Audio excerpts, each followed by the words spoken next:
سلام علیکم بینندگان عزیز. امروز 3 январи سال 2026 من این آسایشگاه دکتر طاهری.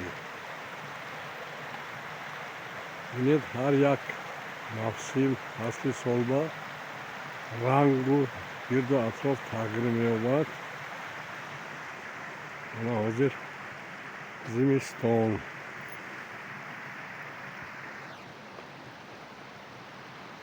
من اینجا ما آماده کردیم برای ساختن گیسی آبی، یعنی حدودی تا 20 کیلووات انرژی حاصل میشد.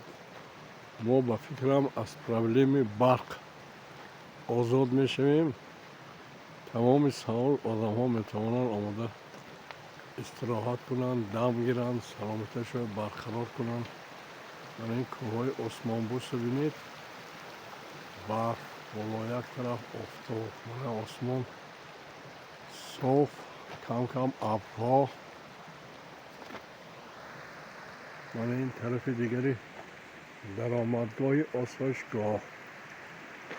بعد 3-4 سال این ارچه ها خیلی کلان شده می روند.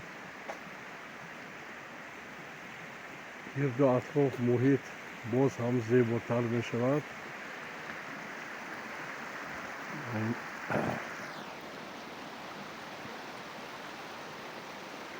ارچه ها این سال 4 است. آهسته آهسته نشأ و نما یافته ایستادند. 4 نمودی ارچه ها در اینجا موجود است. حدودی اگر ما 500 کیلومتر باشیم 400 همین گرفتگی 400 درخت ارچه در حدود آسایشگاه دکتر طاهری موجود است. من طبیعت میکند ما را تبابت. ما اولین مراتبه من همینجا با خانه یعنی با زبان روسی ملیتوینی دوم عبادت خانه. من آدم ها آمده همینجا بالای آب با اینجا سنگ کلان نمازش های میخوانند. برای این بهترین جا شدگی من این گرد و اطراف. من این سنگی که از جرمهای آسمانی افتیدگی هست، باز با نزدیکتر کرده می نویسم. اینجا چند سوره ها است. ممکن از قرآن نوشتگی باشد. چیز از آدم هایی که زبان عربی فارسی خوانده میتوانند خوانند. این قبولگاه دکتر طاهری.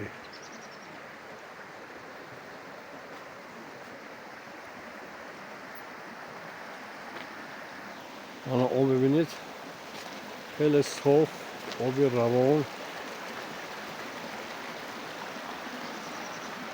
صدای پرنده ها، آب سبز ها. اگر ماه اپریل شما این آب ببینید خیلی 10 مرتبه بلندتر میشد، صداش باز بلندتر. من از این قطار گل های صدبرگ تمام سال قریب که این گل ها شکفان هستند.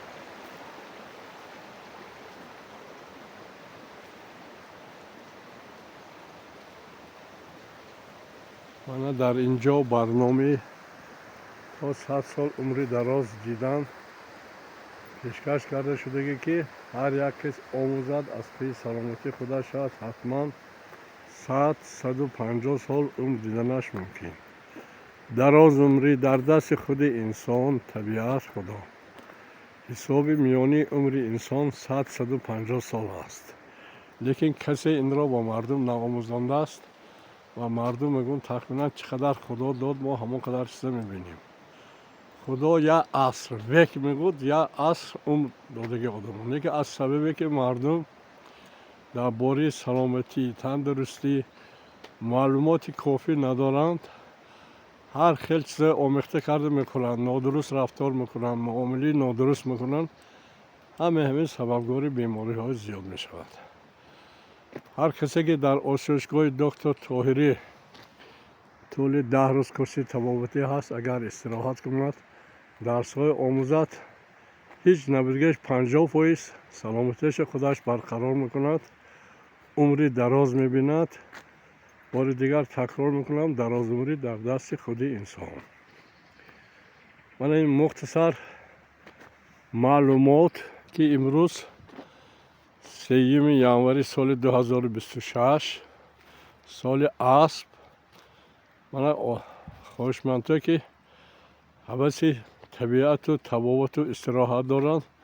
مرحمت با اسکای دکتر طاهری، سراغان ناحیه عینی، دهه پتخین، آسایشگاه دکتر طاهری. من این منظره های زیبای آسایشگاه. سلامت باشید، 100 ساله شوید.